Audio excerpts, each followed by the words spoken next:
सिर्फ एक रोटी और उसके ऊपर रखी एक छोटी सी चीज। देखने में ये उपाय बहुत साधारण लगता है, लेकिन अगर महाशिवरात्रि के पावन दिन आपने इसे श्रद्धा से गौ माता को अर्पित कर दिया तो वर्षों से चली आ रही गरीबी, तंगी और दुर्भाग्य पल भर में दूर हो सकता है। बस एक बात का विशेष ध्यान रखना है, ये उपाय किसी को बताना नहीं है। ओम नमः शिवाय। पूरी तरह चुपचाप ओम करना है। नमः शिवाय। आखिर क्या है वह विशेष चीज जो सीधे आपकी किस्मत के बंद दरवाजे खोल सकती है? जानने के लिए इस वीडियो को अंत तक और बहुत ध्यान से देखिएगा। भक्तों, आज का यह वीडियो कोई साधारण वीडियो नहीं है। ये आपके जीवन का वह मोड़ बन सकता है जिसकी तलाश आप शायद वर्षों से कर रहे हैं।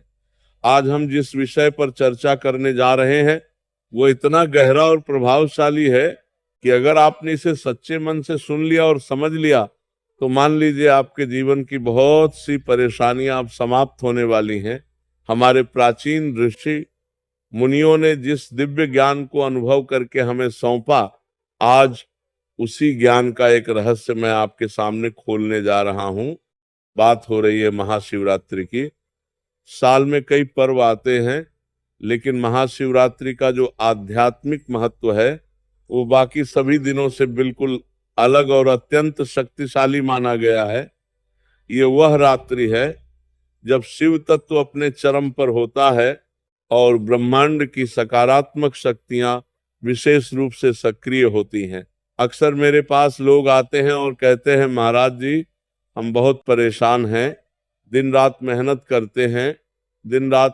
करते हैं लेकिन पैसा हाथ में टिकता नहीं, कर्ज उतरने का नाम नहीं लेता, घर में कोई न कोई बीमार रहता है, बच्चों के विवाह में बाधाएं आ रही हैं, कभी पति पत्नी में तनाव रहता है तो कभी भाई भाई में मनमुटाव रहता है। अगर आप भी इन समस्याओं में से किसी एक से भी जूझ रहे हैं तो आज का ये वीडियो सिर्फ और सिर्फ आपके लिए है।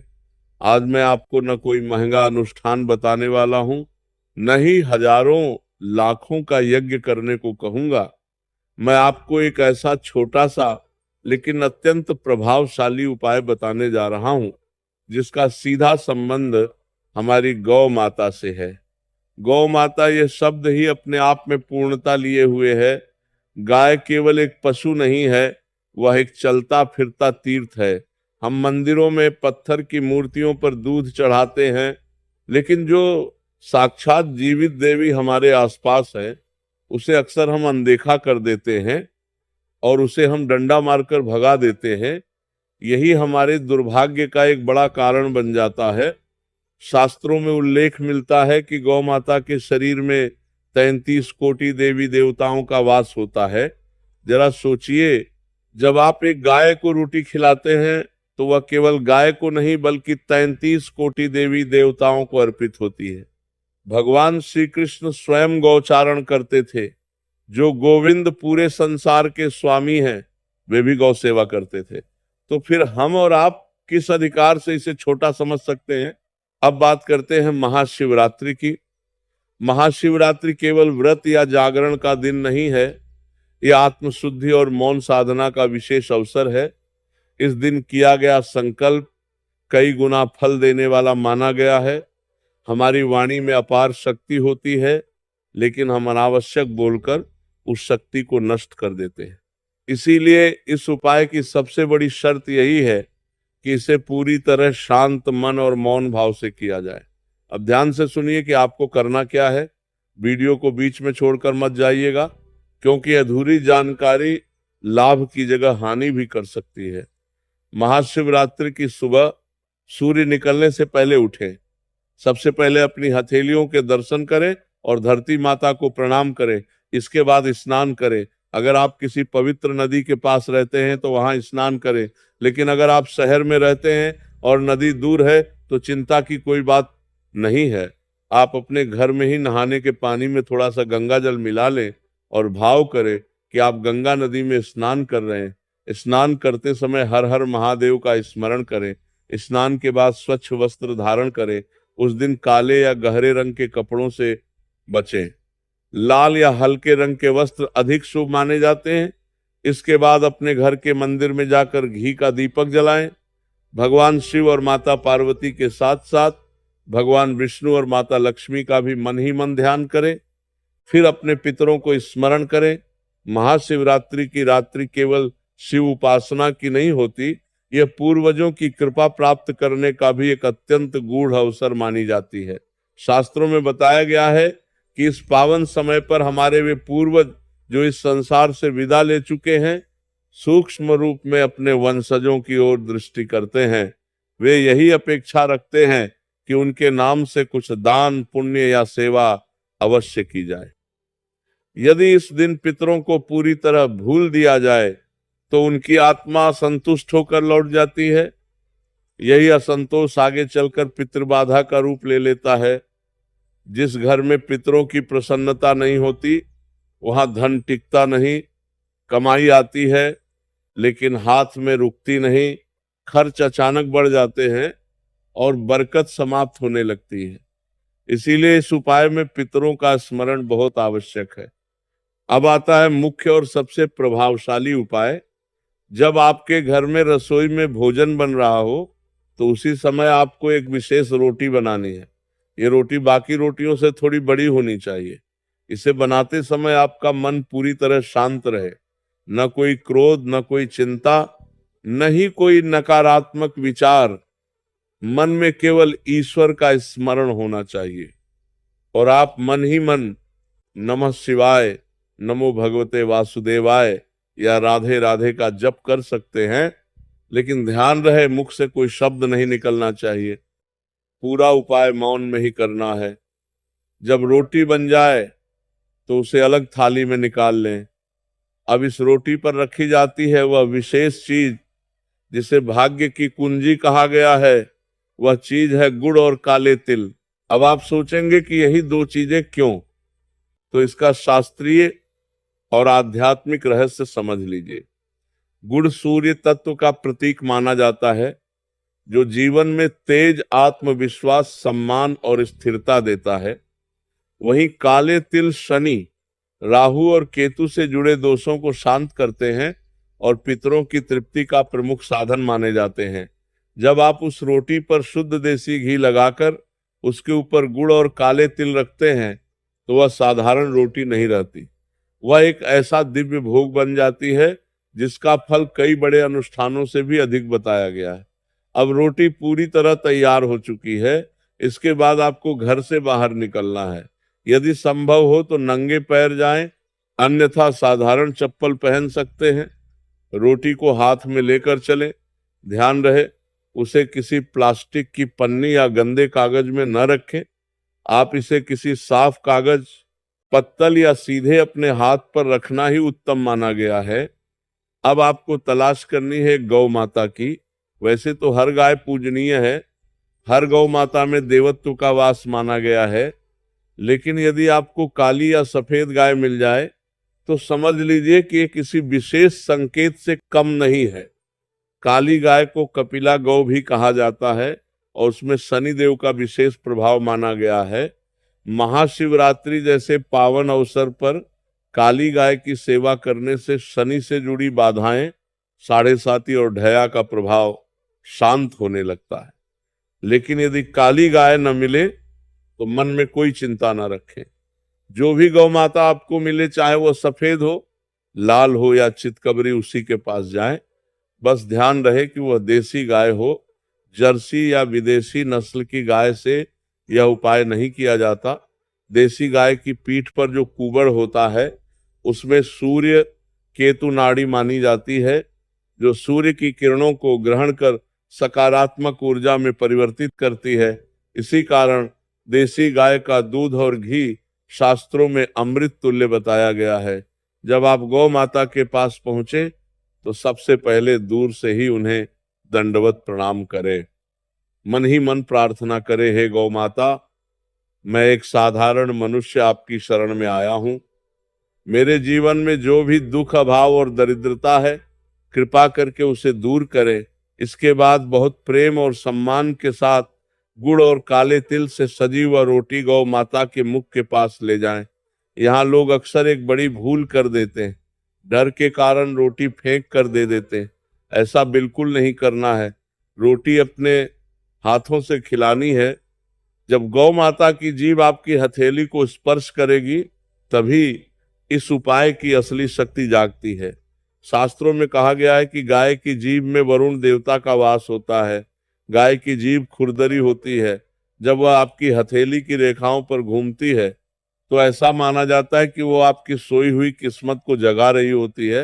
हाथ की रेखाओं में लिखा दुर्भाग्य मिटाकर वहां सौभाग्य अंकित कर रही होती है। इस स्पर्श को हल्के में न ले, इसे पूरे भाव से महसूस करें। जब गौ माता रोटी खा ले, उसके बाद एक और छोटा लेकिन अत्यंत महत्वपूर्ण कार्य करना होता है। गाय के गले के नीचे जो लटकती हुई खाल होती है, उसे गल कंबल कहा जाता है। आपको बहुत प्रेम से उस पर हाथ फेरना है। कहा जाता है कि उस स्थान पर बृहस्पति देव का वास होता है। जब आप वहां हाथ फेरते हैं, तो आपका गुरु ग्रह मजबूत होता है, और जिनका गुरु मजबूत होता है, उनके जीवन में ज्ञान और धन दोनों की कभी कमी नहीं रहती। इसके बाद गौ माता की परिक्रमा करें। यदि स्थान हो तो 4 बार परिक्रमा करें। अगर जगह कम हो तो वहीं खड़े खड़े गोल घूम जाए। फिर गाय के पीछे के पैरों की धूल लेकर अपने मस्तक पर तिलक लगाए। यह धूल किसी भी तीर्थ के जल से कम नहीं मानी जाती। पूरा उपाय करते समय याद रखिए, आपको पूरी तरह मौन रहना है। एक शब्द भी मुख से नहीं निकलना चाहिए। अगर रास्ते में कोई मिल जाए और पूछे कि कहाँ जा रहे हो, तो इशारे से मना कर दें या बिल्कुल उत्तर न दें। जब तक उपाय पूरा न हो जाए, तब तक मौन न तोड़ें। अब मैं आपको एक सत्य घटना सुनाता हूं, जो गौ सेवा की महिमा को स्वयं सिद्ध करती है। एक समय की बात है। एक अत्यंत गरीब व्यक्ति था। उसका नाम था रामदीन। न रहने को ढंग का घर, न खाने को पूरा अनाज। दिन रात मजदूरी करता था, फिर भी गुजारा मुश्किल से होता था। ऊपर से उसकी पत्नी गंभीर रूप से बीमार रहती थी। इलाज में जो थोड़ा बहुत था, वह भी खत्म हो गया। हताश होकर एक दिन रामदीन ने जीवन समाप्त करने का विचार बना लिया और नदी किनारे पहुंच गया। वहीं उसकी मुलाकात एक साधु से हुई। साधु ने उसकी उदासी का कारण पूछा। रामदीन फूट फूट कर रो पड़ा और अपनी पूरी व्यथा सुना दी। साधु महाराज मुस्कुराए और बोले, बेटा, तूने मेहनत तो बहुत की, लेकिन अपने पुण्य कर्मों और पितरों की ओर ध्यान नहीं दिया। इसी कारण तेरा धन टिकता नहीं। साधु ने उसे वही उपाय बताया जो आज मैं आपको बता रहा हूं। उन्होंने कहा, आने वाली महाशिवरात्रि पर तू मौन रहकर एक रोटी बना, उस पर गुड़ और काले तिल रख और गौ माता को खिला, और यह नियम बना ले कि आगे से रोज पहली रोटी गाय को देगा। रामदीन ने मरता क्या न करता की भावना से यह बात मान ली। महाशिवरात्रि आई। उसने पूरी विधि से मौन रहकर बड़े भाव से गौ माता को गुड़ और तिल वाली रोटी खिलाई।